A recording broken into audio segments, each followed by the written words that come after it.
The next speaker is Dr. David Mcdonald. He completed his PhD in history at the University of Minnesota in 1972, specializing in ancient history, including Greek and Roman history. He taught at Illinois State University from 1971 until he retired, there's that word again, in 2005. While there, Dr. Macdonald published 3 books and over 50 academic articles on ancient history. In retirement, he developed an interest in early Illinois and Missouri. Based on this interest, he published Lives of Fort de Chartres, Commandants, Soldiers, and Civilians in French Illinois. His second Illinois country-related book on Kaskaskia is currently at Southern Illinois University Press. He has delivered several papers on similar topics, one at the St. Genevieve History Conference a few years ago, and another more recently at the Fort Ticonderoga French and Indian War Conference. At our 2014 conference, Dr. Macdonald presented 1752, a crucial year for St. Genevieve, Fort de Chartres, and Fort Duquesne. Please welcome Dr. David Mcdonald, who will tell us about cannons at St. Genevieve. I begin with a request. My hearing is now to the point that I don't even know how loud I'm talking. So if I begin to fade out, give me a sign to increase, and if I begin to bellow too much, give me a sign. Okay, my subjects today are 2 times that cannons came to St. Genevieve and what happened to them here. The first story, by far the longer, begins far away from here at Niagara Falls and ends up far away from here in Texas, but it's ended right here in St. Genevieve and in the French lead mining district. The second account has a much narrower geographic range, but it ends with a mystery. Okay, in the 1740s, the English began to move into the watershed of the Ohio River and even beyond that into Ohio, areas that the French had long claimed, but they hadn't developed, and of course they really couldn't develop them because it was the homeland areas of their Indian allies upon whom they were militarily dependent.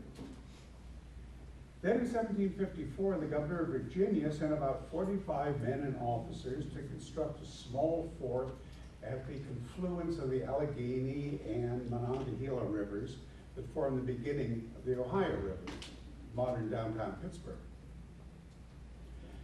Well, the governor in Canada, the French governor in Canada, heard about that quickly and ordered his commandant at Niagara, Claude Tacadi de Contrecoeur, to deal with the matter. Contrecoeur had no idea how large a force he'd be opposed, so he took plenty of people and ended up with about 1,000 French Marines and Indians and 14 pieces of artillery to confront 45 Virginian carpenters. Now the commandant of the French and the second in command artfully contrived to be somewhere else on business when the French showed up. So it fell to a lowly ensign by the name of Edward Ward to surrender without firing a shot. Contrecoeur treated him very elegantly, gave him a wonderful dinner that evening. Then he bought all the carpentry tools from the Virginians and then sent them home the next morning. And built Fort Duquesne, named after the French governor. Now, those 14 pieces of artillery include 5 pieces that would eventually come to St. Genevieve. They were all small, they had to be small.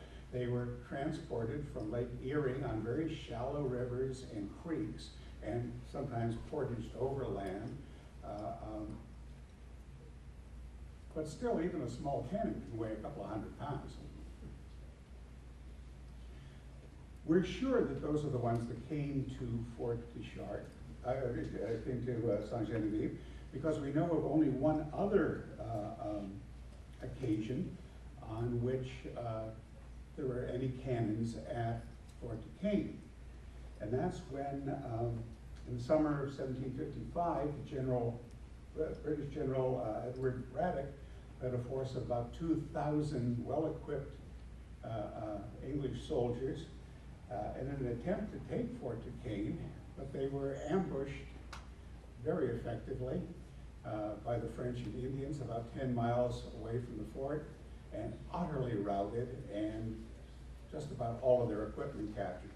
But he had only 6 and 12-pound cannons and mortars, and those were promptly shipped up to Canada.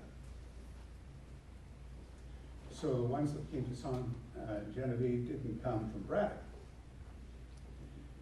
Then in 1757, the Cherokee and Chickasaw were allied with the British at that point, advanced to the Ohio River in large numbers, and Jean-Jacques de McCarty-McTeague, the commandant at Fort Deschartres, ordered the construction of a small fort on the lower Ohio River as a countermeasure.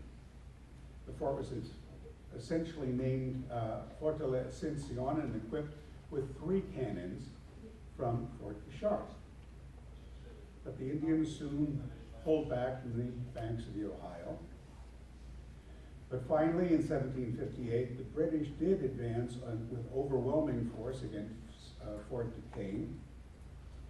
And when the French abandoned the fort late that year, they shipped their cannons down the Ohio River to Illinois and blew up the fort. And then in 1759, McCarty, worried that the British might come down the Ohio, rebuilt that little fort, renamed it Fort Massiac, and added 5 more cannons to it, almost surely the ones that had come down the river from Fort Duquesne. Finally, in 1763, the Treaty of Paris ended the French and Indian War, and the French withdrew. The treaty that regulated all this failed to take into account who got the cannons that were in the French forts. Well, Léon de Villiers, the commandant at Fort Deschartres at that point, on the 1st of December 1763, wrote to the governor of New Orleans that he had the serviceable cannons moved from Fort Massiac to Sainte-Geneviève, 1 3-pounder and 4 2-pounders, and he left 3 cannons behind judged unserviceable. These were probably the original cannons that were installed in the fort. They were probably larger. It's not apparent, at least not to me, how a couple of muzzle-loading cannons could become unserviceable in a couple of years. Léon was much more concerned about getting himself back to France, and I think he just abandoned them. He made a record trip down to New Orleans and was on the first ship heading to France. At this point, I'm going to make a short excursus on 18th century artillery.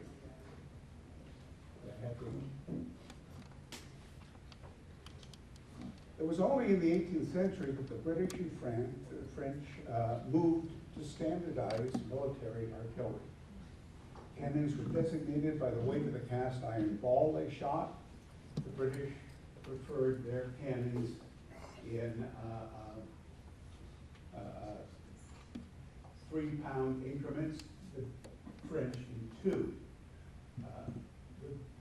The English made larger cannons because they had different requirements for coastal defense.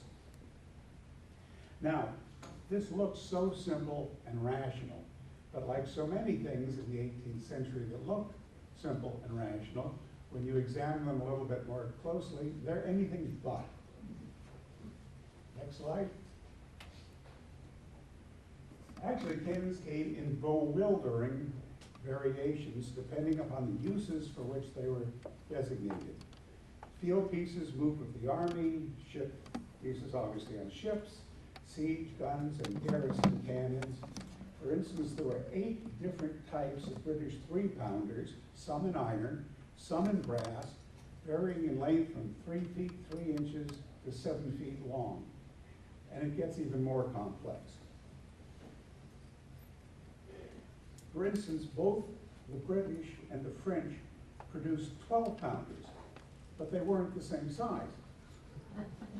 The French pound was heavier, so the shot of a French 12-pounder weighed over 13 English pounds. And the differences in weight were much less in smaller cannons, of course, but there were differences in windage. Windage is the difference between the size of the thing you shoot and the size of the bore that you shoot it through. French cannons were much more finely made. They had much smaller windage.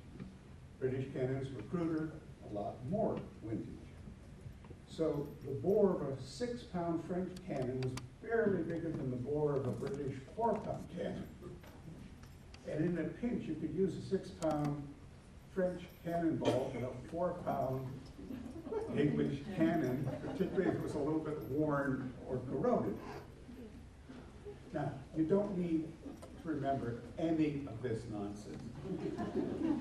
I introduce it just to show that the identification of cannons was anything but straightforward and sometimes subject to mistakes. And to make it still more complex, cannons were captured by opposing forces with some frequency and turned against their original owners.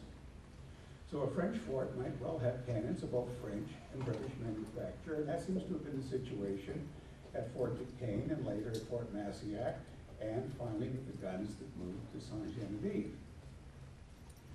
The cannons that Léon de Villiers records as transferred from Massiac to Saint-Genevieve consisted of 4 2-pounders, French, and 1 3-pounder, obviously a British cannon. Now, 2-pounders were truly small cannons. They could still weigh a couple of 100 pounds, but their bore diameter was only about 2 1/8 inches. They could fire a cast iron 2-pound cannonball, but they were seldom used that way. It was much more practical to take a bag of lead musket balls and shove it down the barrel and use it like a big shotgun. Now, 2-pounders could be mounted several ways. The usual way is as a swivel gun along the top of fort walls. But you could put it in a garrison cannon, simple to make, easy to move. The simplest mount was what was called a plank gun. You just strap it down. Now notice, these don't even have trunnions. These are probably private made things, the sort of things that you buy to mount on your boat that you were taking down in New Orleans.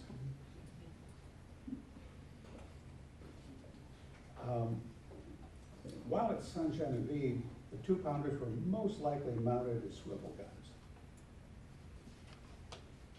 In 1767, Captain Rio y Morales, the first Spanish official to reach the Illinois country, arrived at Saint-Genevieve, where he was greeted with celebratory salutes from cannons and muskets.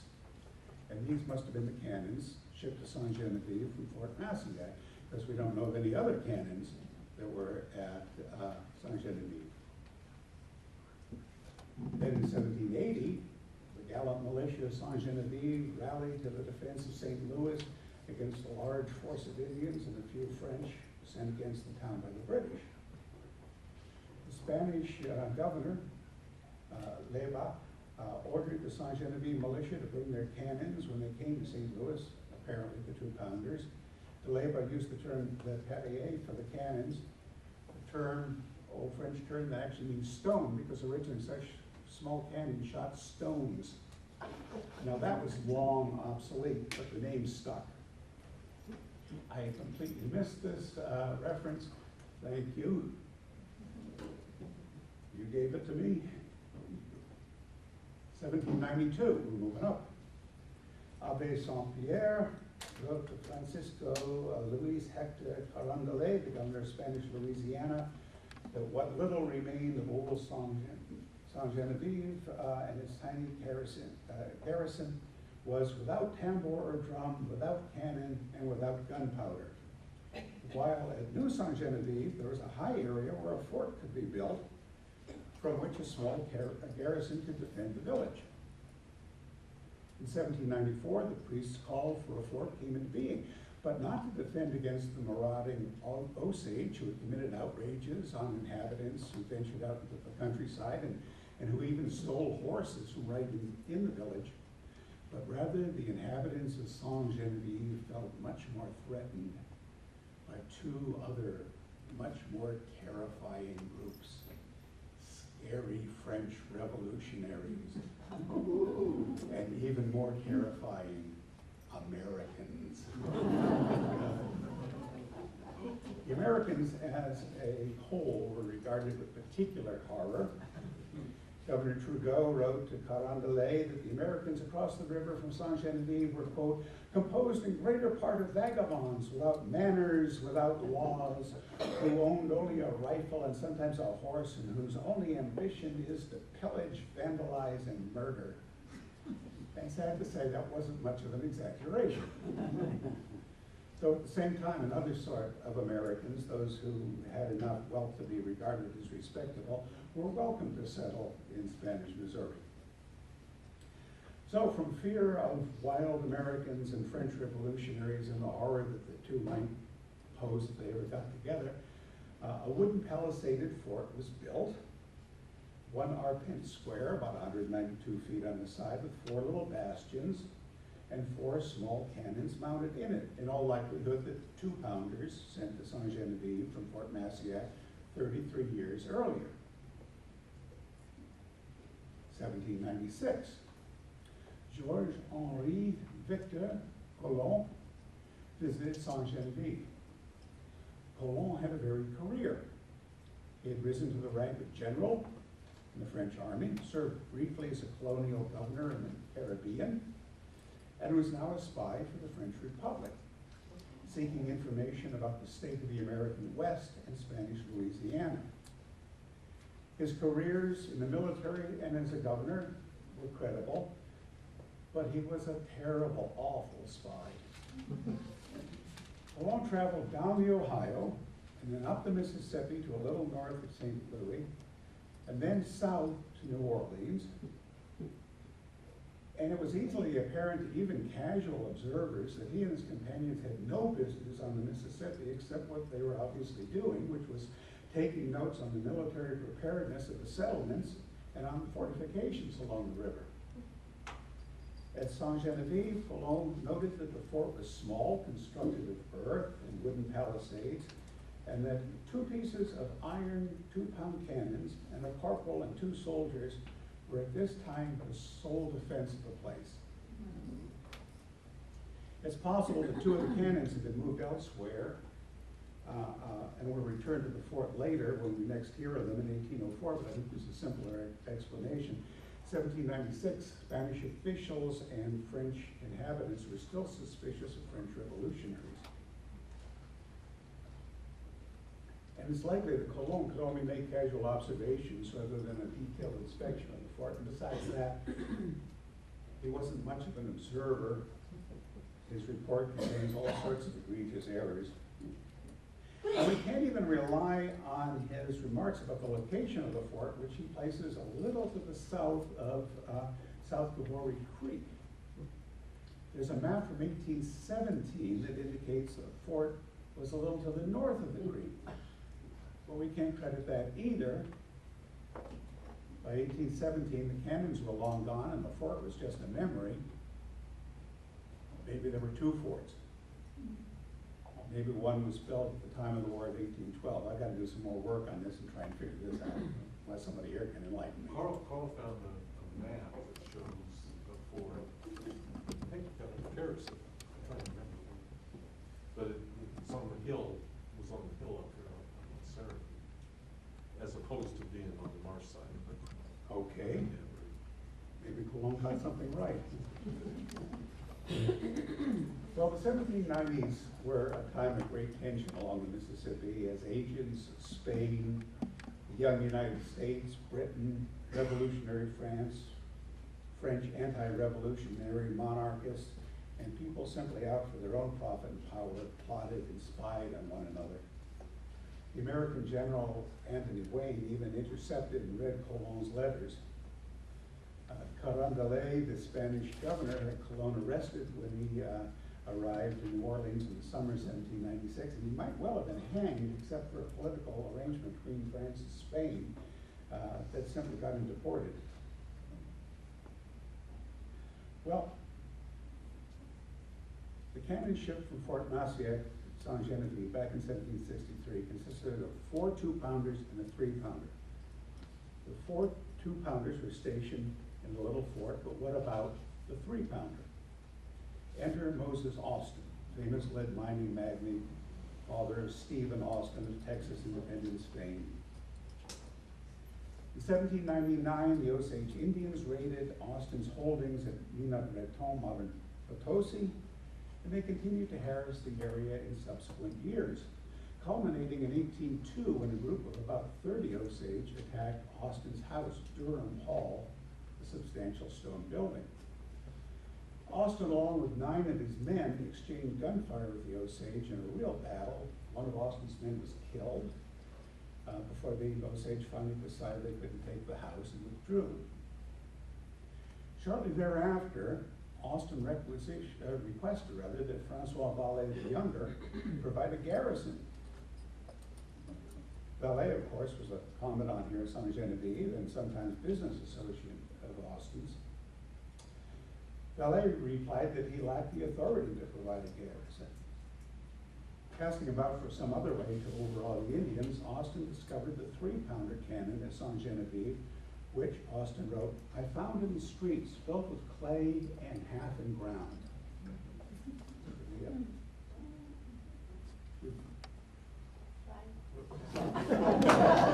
Making note to send you some Austin's description makes it sound as if he found the gun abandoned in a ditch, but it more than likely has been used as a hitching post. This was quite a common use in the late 18th and 19th century for surplus small cannons. You can still find them occasionally here, there, and beyond that way. Vallée allowed Austin to take the gun, which Austin renovated and mounted at his house. He later claimed that the Spanish government was supposed to pay for the renovation of the cannon, but did not do so. Now, the British 3-pounder came in a lot of configurations, but by far the most common and famous was the bronze Grasshopper. So called because it could be moved easily and quickly from one part of the battlefield to another, and also because when it fired, it jumped backwards, quite impressive. Here's one on a field now. I doubt Austin had any such elaborate setup as this. He most likely put the 3-pounder in a garrison mount like this. Next.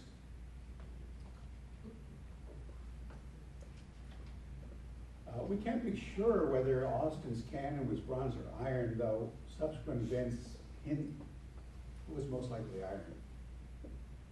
Now, oral history tends to confound events and produces simplified and increasingly dramatic narratives. And it's done so in many accounts of Moses Austin and his cannon, claiming that he used the cannon to stave off the Osage when they attacked his house in 1802. But the documents clearly show he didn't get the cannon until after that attack, and indeed because of the attack. Austin used the cannon as a pretext to request permission to establish a powder mill, but the authorities in New Orleans don't even seem to have replied to his request. He never fired his little cannon in battle, but he used it as an alarm gun when Indians were thought to be lurking in the area, and on holidays. The threat may have posed by the 3-pounder may have had the desired effect on the Osage, who never again attacked his house, but it brought other troubles. In 1804, the Spanish left Missouri, taking their records and their cannons, including the 2-pounders at Saint Genevieve, and they wanted the 3-pounder too, and Moses Austin refused to give it to them, maintaining that since they'd never been paid for renovating it, it was now his. And if the Spanish wanted the cannon, they could damn well come and try and take it.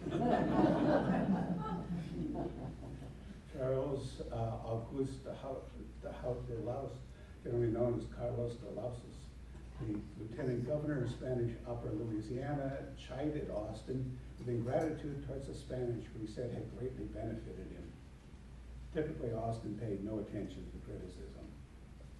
And the lieutenant governor simply eventually entered that the gun was in private possession in his report. Now, Moses Austin's greatest rival was John Smith T., another famous and perhaps infamous, sometimes resident of Saint Genevieve. As is well known, John Smith added a T to his name for Tennessee to distinguish himself from all the other John Smiths. Smith T., weapons expert, duelist, though to a much lesser degree than reputed, was also a notorious claim jumper, as was Austin, and was Austin's chief rival for control of the lead mining rights. And he desperately wanted to humiliate and discredit Austin and drive him out of the lead mining district if possible. So on the 4th of July in 1806, Smith T., relying on his office as Lieutenant Colonel of Militia and Justice of the Peace, held the customary militia muster at Lima Breton and used the occasion to try to confiscate Austin's cannon. Smith T. claimed the cannon was United States property and he had the right to take it. Austin claimed it was his and defied Smith T. to take it. Confrontation lasted for some hours, but ended when many of the militia who apparently resented being used by Smith T. in his personal feud deserted the ranks and went over to Austin's side. Smith T. had to back down, and shortly thereafter, he was implicated in the Aaron Burr treason scandal and lost his militia and judicial posts, but the feud between the two lead mining barons continued for years. In 1820, Moses Austin traveled to Texas seeking a land grant and approval to bring Anglo-American settlers. The Spanish government, still in control of Mexico at this time, initially rejected Austin's plan. They were suspicious of any American initiative, since filibusters, men who wished to break Texas away from Texas and annex it to the United States even that early, were then attacking Spanish authorities in Texas. Moses Austin, however, had influential friends in Texas who finally convinced the government to award Austin a land grant and permission to bring 300 families to Texas. Moses returned to Missouri to organize the immigration that died in mid-1821, shortly after returning. His son, Stephen F. Austin, took up the cause and led 300 families to what became the first Anglo-American settlement in Texas, just as a revolution ended Spanish colonial control and Mexico became an independent nation. In 1824, Austin established the town of San Felipe de Austin, near modern Houston, as the unofficial center of his colony, and sent his brother, James Elijah Brown Austin, back to Missouri to bring a wagon load of material to Texas, probably including the cannon. And we know it was the same cannon because occasionally Stephen Austin referred to it as the cannon brought from Missouri. When in early 1825 the colonists took the oath of allegiance to the Mexican Constitution, the cannon was fired in celebration 23 times, once for each of the states and territories in the Republic of Mexico. And in 1827, the cannon got a new carriage. We know that. We know how much it cost the town, but we don't know what form it took. The cannon was fired at celebrations and as the morning gun, sort of a substitute for our town clock. But at some point, a piece of the barrel about half a foot long blew off. Texas Americans continued to use the gun anyway, at least until 1832, when it drops out of sight. Though during the Texas Revolution of 1836, there was a mention of a cannon then at Galveston Island described as defective, and it's possible it was the one that made the long trip from Niagara to Texas by way of Saint Genevieve. Second story. another bigger cannon came to Saint Genevieve in 1811. And it played quite a prominent role in the town for 30 years, and it left a mystery behind. Theonin Rosier was one of the celebrities. Locally, born in the town in 1820, usually addressed as either general because he served as major general in the southeastern Missouri militia, or as senator for his service in the Missouri legislature. He served as mayor of Saint Genevieve and president of the Saint Genevieve branch of the Merchants Bank of St. Louis, and of course he still has a road named after him. He was also famous for his association with the Old Academy here in Saint Genevieve. And he's also remembered for his account of early Missouri. Rosier's history of the early settlement of the Mississippi Valley. Rosier presents an account of a cannon brought from the ruins of Fort Pichard to Saint Genevieve in 1811. I read it. During this month and year, a party from Saint Genevieve, consisting of Governor Henry Dodge and his family, Judge Otto Schrader and lady, Captain Millan and his wife, Lois F. Lynn, after which a United States Senator from Missouri and several young men visited Fort Pichard, Illinois, for the purpose of securing a piece of ordnance from this old fort with which to celebrate the approaching 4th of July of 1811. The party early one morning embarked on a keelboat manned by several Negro men. Poles and sweeps were used to propel the boat. Owing to the velocity and force of the current, the boat's progress was necessarily slow and laborious, but the fort was finally reached, and on disembarking, all of the party took part of a sumptuous lunch. Except probably the guy who's rowing. The cannon was soon selected from the crumbling debris of the fort, but the task of transporting it to the boat was no light one, owing to the want of levers and hoisting appliances. It was of iron 9 feet in length and very heavy, but perseverance and hard work finally accomplished its transfer to the keelboat, after which the party cast loose late in the evening and floated back to Saint Genevieve without accident or adventure. The sky was cloudless, the full moon shone brightly over the great waters of the Mississippi, and the whole party were full of life and spirits over their prize and the anticipated part it was to play in the great national day.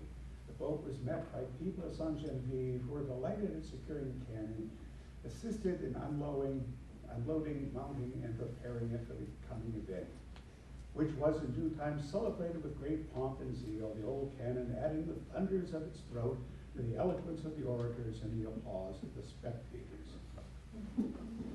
One wonders what Rosier's source was for this event, which happened almost a decade before his birth. He cited no source, but H.M. Breckenridge records a visit to Fort Pichard in 1811 in much the same terms. He might have been one of the young men unnamed on the trip, though he doesn't mention transporting the cannon back, but he was much more concerned with describing the ruins of the fort.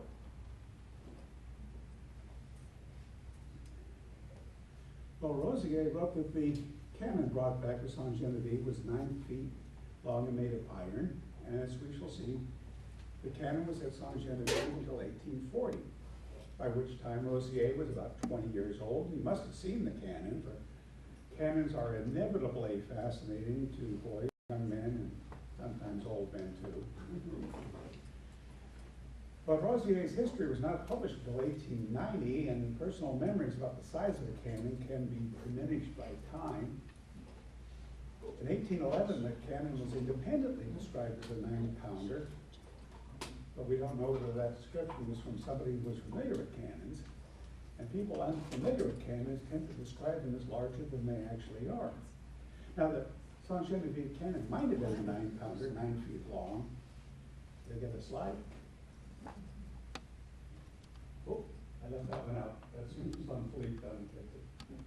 Yeah, I circled it. There was such a cannon, and it would have had a bore large enough to fire a cast iron ball 4 inches in diameter. But a 9-pounder It's awfully big, bigger than one would expect in an inland fort. The account of the cannons left at the fort, Fort de Chartres by Saint-Ange in 1765 include a French 6-pounder, but no 9-pounder. If the Saint-Genevieve cannon was indeed a 9-pounder, it must have been brought to the fort by the English between 1765 and 1771, when they abandoned the fort.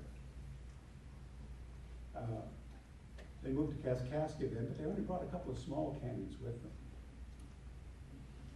It's possible that cannon was really the 6-pounder, which could have been 8.5 feet long and had a bore a little over 3.5 inches in diameter, or it could have been a 9-pounder, but whatever it was one hell of a big piece of metal. A 9-pound iron cannon weighed about 3,200 pounds. Rosier's account is supplemented by an article in the St. Louis newspaper, the Missouri Gazette, of July 23rd, 1863, again kindly brought to my attention by Bob Mueller, who ought to get credit for this paper.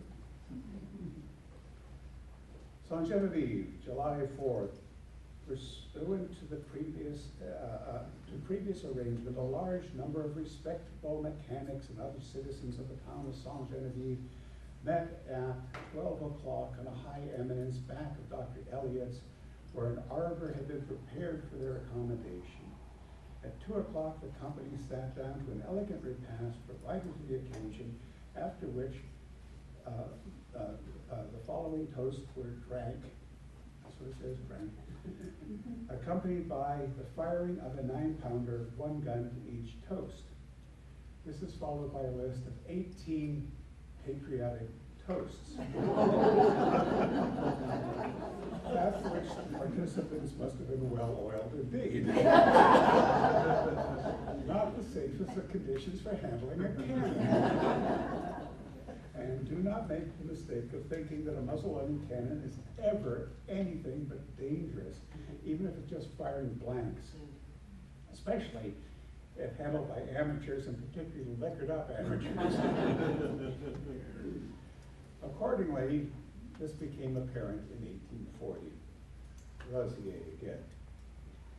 In the year 1840, another 4th of July was celebrated, and the old Fort de Chartres cannon again was called upon to lend its aid to the glorious cause. It was fired several times until at last it bursted and injured several people, among whom the late Judge Jesse B. Robbins. Its injuries were very serious and gave him much trouble for the remainder of his days. Accidents with muzzle-loading cannons continue to happen to this day, and I won't get within 100 yards of a cannon discharge unless I'm certain that the cannon crew has been fully trained and punctiliously observes all the rules for dealing with these things. Little chance of that in a small town in 1840. Though to be fair, it's not apparent whether the old cannon burst because it was mishandled or because of just natural deterioration. Cannon had been sitting out in the weather for at least 70 years. Corrosion enlarging every little defect, and cast iron cannon become a little bit more brittle every time they're fired. They were never intended to be used for so long. The injured Jesse B. Robbins was born in 1818, and so was about 22 on the 4th of July, 1840. His house built in 1867. Oh, there's a 9-pounder. Is one of the architectural gems of Saint-Genevieve. The present owner is in the crowd. Ah. Robbins died in 1879, so he had to deal with the effects of that burst cannon for almost 40 years. And now the mystery. Where are the remains of the burst cannon? There ought to be large chunks of iron hanging around the town. Give me a slide. Burst cannon don't go away. They lay around in hunks. But I've not found anything like that, or like